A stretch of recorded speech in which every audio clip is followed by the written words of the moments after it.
আসসালামু আলাইকুম, this is me Tanju. আশা করছি সবাই ভালো আছেন। আজকে আপনাদের সাথে অনেকগুলো গল্প করব। আমি একটা কথা বলবো তার আগে, কি? আজকে তোমার এই কি সাজ? একটু সাজতে ইচ্ছা করলো, যাও। মাঝে মধ্যে একটু সাজতে ইচ্ছা করে গো। না, আমি আমার না। ভাবলাম যে এত সুন্দর সাজ দিছে আজকে সকাল সকাল। সাজলাম। সুন্দর লাগতেছে। হ্যাঁ, তোমাকে নর্মাল সাজাই ভালো লাগে। সত্যি? সত্যি? আমি হলো সিনের বাবাকে বলেছি আজকে কি? কিছু বিষয়ে কথা বলবো। ও হ্যাঁ, কিছু কিছু কোশ্চেন অ্যানসার দেব। অ্যানসার দেওয়া হবে আজকে। কালকে হলো যে কালকে ভিডিওতে আমি বললাম যে আমরা বাড়ির কাজ এখন করতে পারবো না, মানে পরে করব। তো অনেকে বলতেছে তা তুমি ফ্ল্যাট কিনলা কিভাবে, এটা অনেকের কোশ্চেন। তো ফ্ল্যাট মানে এখনো পর্যন্ত কেনা হয়নি, কিনছি ঠিক আছে, কিন্তু এখনো পর্যন্ত টাকা পুরো টাকা আমরা শোধ করিনি। কোনটা বলে মিউট্রেশন না কি বলে সিনে বাবা, নিউট্রিশন, যেটা হয়নি এখনো। ও মিটিশন, মানে এখনো ফুলফিল ভাবে মূলত কি আমাদের পুরো ফ্ল্যাটের টাকাটা এখনো শোধ হয়নি, এখনো ফ্ল্যাট আমাদের না। হইতে এখনো প্রায় 2 বছর লেগে যাবে।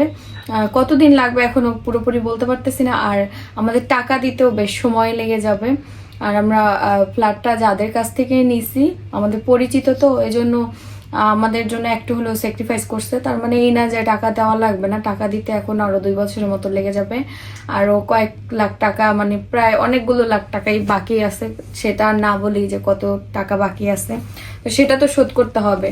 আর বাড়ির ফ্ল্যাট তো হচ্ছে যেই টাকা দিয়ে কেনা হয়েছে সেটা পুরোটাই আমার ইনকামের টাকা দিয়ে কেনা হয়েছে। সিনের বাবা এই যে লাস্ট টাইম বিজনেস থেকে কিছু টাকা দিছে, অল্প কিছু টাকা, কিন্তু ওখানে অনেক বড় একটা অ্যামাউন্টের টাকা লাগছে, যেটা আমি নিজের টাকা দিয়েই কিনছি। কিন্তু মানে বাড়িতে বাড়ি করতে গেলে শুধু একটা বাড়ির বউর টাকা দিয়ে বাড়ি করা কিন্তু ওটা ভালো লাগে না।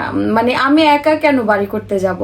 যদি বাড়ি করার সময় সিনের বাবা বা আমার শ্বশুর আব্বু আমার হাজবেন্ড দুইজনে যদি দায়িত্ব নিয়ে বাড়ি করে, সেই ক্ষেত্রে দেখা গেল না তারা করতেছে, আমি কিছু টাকা দিয়ে হেল্প করতে পারি।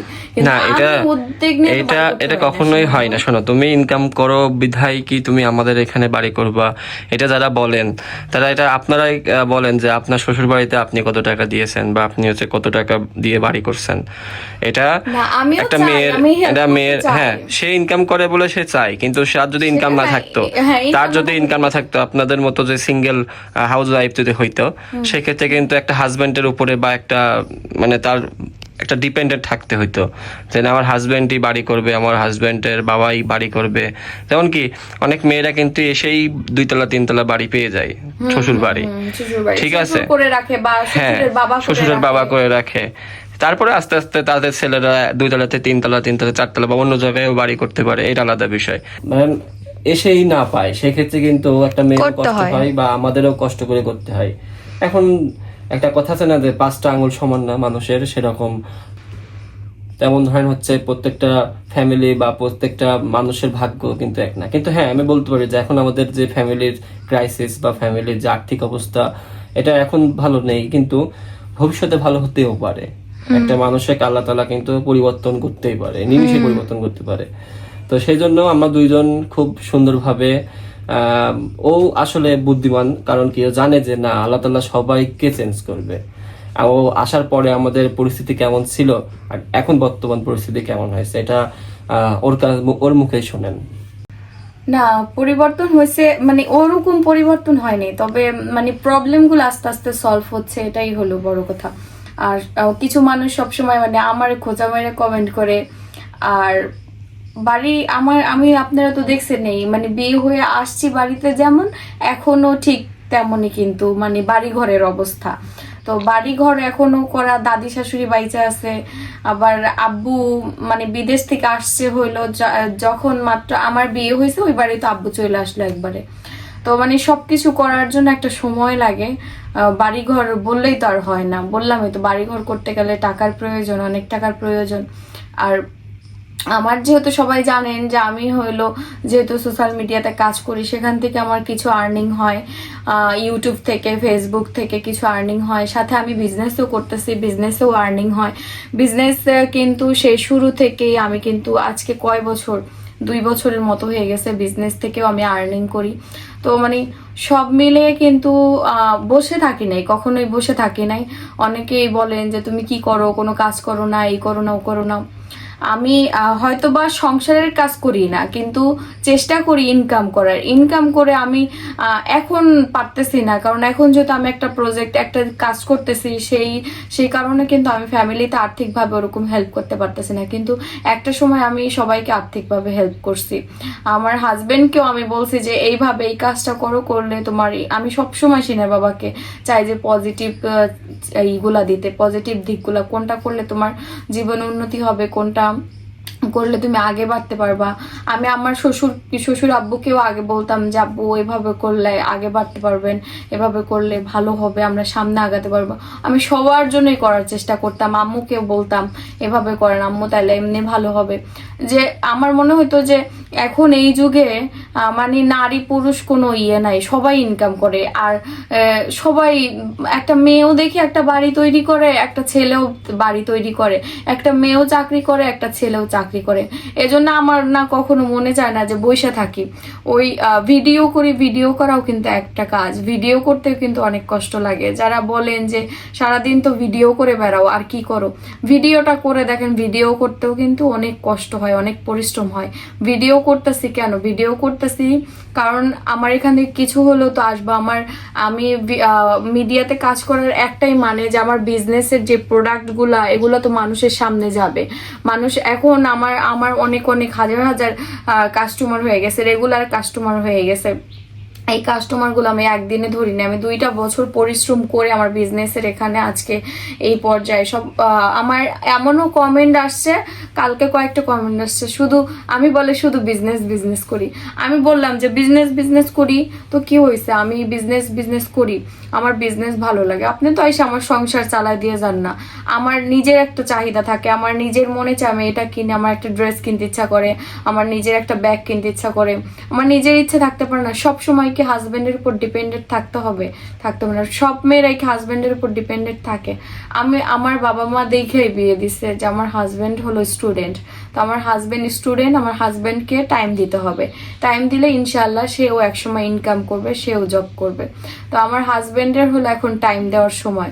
তারপরেও সে কিন্তু বসে থাকে না, বিজনেস থেকে করেও সে চায় যে সংসারের বাজারটা যায়, সংসার খরচ। কারণ আমাদের তো আর হলো বাসা ভাড়া দিয়ে থাকা লাগে না, আমাদের শুধু বাজার খরচ আর কারেন্ট বিল টিল যতটুকুই হোক আব্বু ওদিক থেকে করে, এদিক থেকে আমার হাজবেন্ডও করে, সংসার সবাই চালায় আর কি, সবাই টুকটাক করে। আগে আমিও হেল্প করতাম বাজারে, কিন্তু এখন আমি বললাম যে আমার ফ্ল্যাটের ওখানে আমার অনেকগুলো টাকা বাকি আছে, আমার বিজনেস করে, তারপরে হচ্ছে ইউটিউবিং করে, তারপরে হচ্ছে ফেসবুকে কন্টেন্ট দিয়ে আমার কিন্তু যে টাকাগুলো আসে, আগে তো ইনকাম যতটুকু হইতো, এখন তো ইনকামের অবস্থা, অনলাইন ইনকামের অবস্থা ভালো নাই। তো মানে এখন যতটুকুই হয় আমি মনে করি যে আমার মতো একটা মেয়ে মানুষ ঘরে বসে যতটুকু করতে পারতেছে তাই আমি মনে করি যে আলহামদুলিল্লাহ, এটাই অনেক মেয়ে পারে না। এখন তো হাজার হাজার মেয়েরা কন্টেন্ট তৈরি করে ফেসবুকে, ইউটিউবে, সব মেয়েরা। আমি তো বলি যে এখনকার মেয়েরা বসে থাকে না, সব মেয়েরাই করে যতটুকু পারে। আর এমনও মেয়েরা আছে যারা বিদেশে থাকে, তারা মানে পাশাপাশি কন্টেন্ট তৈরি করতেছে ফেসবুকে, সাথে সাথে হইলো আবার হচ্ছে সংসারও চালাইতেছে। অনেক আমি কোনো পরিশ্রমই করি না এক হিসাবে। আরো মেয়েরা যে পরিমাণে পরিশ্রম করে, আমার কিছু আন্টিরা যারা আমার ভিডিও দেখে, তারা বিদেশে থাকে, নিজেদের কাজ পুরো সংসার সামলাইতে হয়, সাথে আবার পার্ট টাইম জবও করে, সাথে বাচ্চা কাচ্চাও পালে। তো মেয়েরা আসলে বসে থাকে না। আপনারা আমার ছোট করে কথা বলবেন, ছোট করে কথা বলে আসলে কেউ কোনোদিন বড় হইতে পারে না। আমার এই যে মানুষ ছোট করে অনেক অনেক ধরনের কথা বলে, তারপর আমার শ্বশুর বাড়ি নিয়েও কথা বলে। আসলে আমাদেরটা ভিডিওতে দেখা যাইতেছে, এজন্য আপনারা এত কথা বলেন। ভিডিওতে দেখা যাইতেছে, অনেক সময় আমরা নিজেরাও বলে ফেলি, আমাদের নিজেদের মাথার ভিতরে যে গোবর ভরা সেটাও আমরা জানি, যে আমরা নিজেরাও মাঝে মধ্যে এমন এমন কথা বলে ফেলি যে প্যাঁচ লাইগা যায়, ঝামেলা হয়ে যায়, নিজেদের মধ্যেও ঝামেলা হয়, সাথে যারা সাধারণ মানুষ যারা ভিডিও দেখে তারাও মানে ভালোভাবে জিনিসটা নিতে পারে না, অনেকে কিছু উস্কানিমূলক কমেন্ট সব সময় করে। তো ওই জিনিসগুলো আমার হাজব্যান্ড যখন দেখে তখন আবার হাজব্যান্ড ওয়াইফের ভিতর ঝগড়া হয়ে যায়। আর আবার দেখা যায় যে আমার শাশুড়ি মাও কিন্তু ভিডিও দেখলে, আমার শাশুড়ি মা ভিডিও মন দিয়ে দেখুক আর না দেখুক, কমেন্ট পড়তে থাকে, মন দিয়ে সব কমেন্ট পড়ে। তো কমেন্ট পড়ার পরে হয় কি, মানে আপনি যদি আমার শ্বশুর বাড়ির বিষয় নিয়ে কথা বলেন তাহলে কিন্তু আমার শাশুড়ি মা যদি এই কমেন্টগুলো দেখে তার কিন্তু একটা মানে সাইড এফেক্ট পড়বে, তার একটা কিন্তু মানে খারাপ চিন্তা ভাবনা হবে, ঠিক না? হলে কিন্তু আপনাদের কিন্তু সামনে পাবে না, আপনাদের কিছু বলবে না, কিন্তু ওই ইফেক্টটা এসে কিন্তু পড়বে আমার উপরে, যেই কোনো ভাবে ওই ওই কথার দায়ভার কিন্তু আমার উপর এসে পড়বে। তো ওরকম কিন্তু আমি এখন মিডিয়াতে কাজ করতেছি, আমার কথা শুনতে শুনতে না অভ্যাস হয়ে গেছে। আমার আমার অনেক ধরনের কথা বলে, আমার বাবার বাড়ির ফ্যামিলি নিয়ে, বাপ মা নিয়ে অনেক ধরনের কথা আমাকে বলে, কিন্তু আমি না শুনতে শুনতে ইউজড হয়ে গেছি। হ্যাঁ, মাঝে মধ্যে খারাপ লাগে, মানুষের খারাপ না, লাগে। আর কিছুদিনই শোনো যে মানুষ যা বলে বলুক, ঠিক আছে? তো আস্তে আস্তে মানে মিডিয়া জগৎ থেকে আমি তোমাকে বের করে দিব একদম, ইনশাআল্লাহ। আমারও ইচ্ছা আছে যে মানে বেশি দিন আর হচ্ছে ইউটিউবিং করব না, কারণ এত মানুষের কথা আসলে নেওয়া যায় না, এত এত কথা ভালোও লাগে না। মনে হয় যে নিজের নর্মাল লাইফটাই ভালো। বাকি 10টা মানুষ যেমন হাজবেন্ড যায় আনতেছে, খাইতেছে, দাইতেছে, থাকতেছে, ঠিকঠাক সংসার করতেছে, দিব্যি, কারো কোনো কথা শোনা লাগতেছে না। একটা কথা কি, আমি একটা কথা বলি ছোট্ট, আমিও মাঝে মাঝে বলি যে তোমার কিছু করার দরকার নাই, কিন্তু আসলে ওর এটার প্রতি একটু অন্যরকম একটা ভালোবাসা তৈরি হয় ওর, মানে এটা 5 বছর থেকে 7 বছর হয়ে গেছে তোমার এই অনলাইন জার্নি, আবার দায়িত্বের জায়গা থেকেও সে করে। হ্যাঁ, সবাই ওকে কখনো মানে যারা ছোট থেকে দেখেন, কিছু কিছু লোক আছে, মানুষ 100 জনের মধ্যে 10 জন এরকম লোক থাকবেই, তাই গো?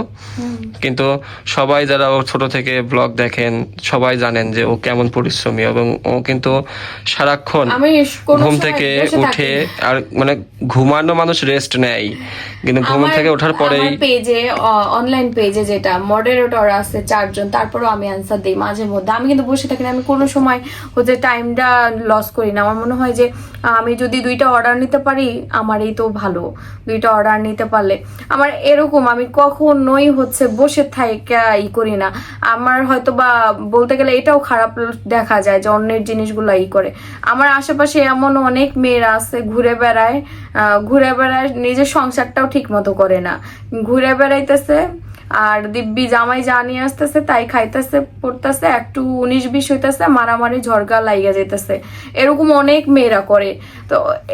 তো আমার মনে হয় যে শুধু সংসারে শুধু ছেলেরা ইনকাম করবে আর আমি হলো সে ইনকাম করে আয়না দিবে না, আমি খাবো দাবো, ইনকাম করে আয়না দিবে, আমার যেদিন ভাল লাগবে না ঝগড়া মারামারি করে আমরা ফাটাফাটি করে ফেলবো।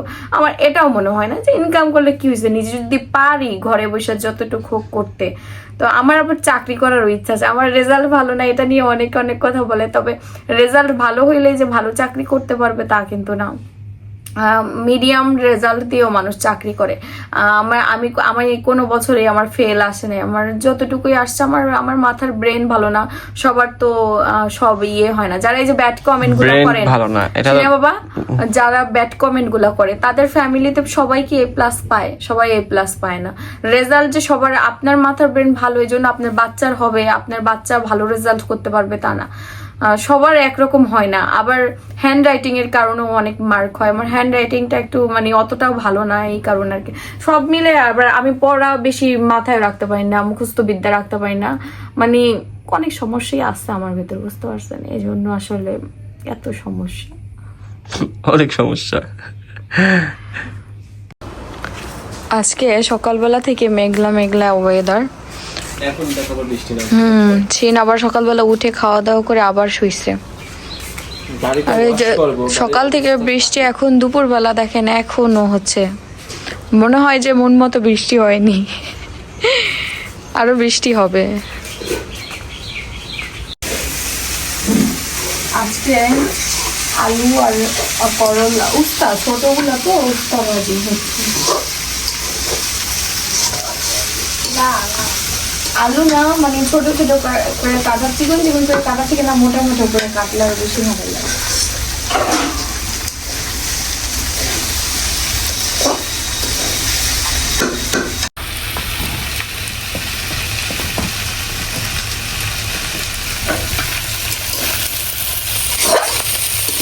কড়া ভাজা করলে বেশি ভালো লাগে, কিন্তু আবার করলা বেশি কড়া করলে না পিঠা হয়ে যায়। তো সবাই অনেক রিকোয়েস্ট করতেছিল যে শনপাপড়ি যেন আমরা আমাদের স্টকে নিয়ে আসি, সব ধরনের ফুড আইটেম নিয়ে আসা হয়েছে। তো আমাদের কুষ্টিয়ার বিখ্যাত শনপাপড়ি নিয়ে আসা হয়েছে। এটা কিন্তু কড়া ভাজা, আর এটা খেতে খুবই মজা, মানে একা বসলেই আপনি সবগুলো শেষ করে ফেলবেন। আর আমরা এটার প্যাকেজিংটা এত সুন্দরভাবে এত প্রিমিয়াম ভাবে করেছি। আমাদের স্ক্রিনে যে হোয়াটসঅ্যাপ নাম্বারটা দেখতে পাচ্ছেন সেখানে কিন্তু আমরা শনপাপড়ির অর্ডার নিচ্ছি। আমাদের স্ক্রিনে যে হোয়াটসঅ্যাপ নাম্বার দেখতে পাচ্ছেন সেখানেই কিন্তু আমরা এই শনপাপড়ির অর্ডার নিচ্ছি।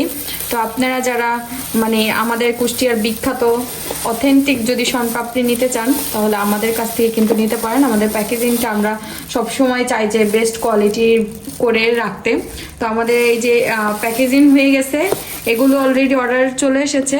আপনারা যারা ইউটিউব থেকে দেখতেছেন তারা যদি অর্ডার করতে চান স্ক্রিনে যে হোয়াটসঅ্যাপ নাম্বারটা দেখতে পাচ্ছেন সেখানে কিন্তু অর্ডারটা কনফার্ম করে দিবেন। আজকে আমাদের আরেকটা ফুড আইটেম এসেছে, এটা হলো তিল আর হচ্ছে বাদাম দিয়ে কটকটি। এটা দেখতে লুকটা শক্ত মনে হলেও মুখে নিলে বুঝতে পারবেন এত মচমচা টাইপের। এটা খেতে যে কি মজা, একদম ক্রিস্পি ক্রিস্পি একটা ভাব আছে, মুখে নিলে বুঝতে পারবেন। এটা কিন্তু পিওর বাদাম আর হচ্ছে বাদাম আর তিল দিয়ে কিন্তু তৈরি করা হয়েছে। লুকটা দেখেই বুঝতে পারতেছেন যে কি মজা।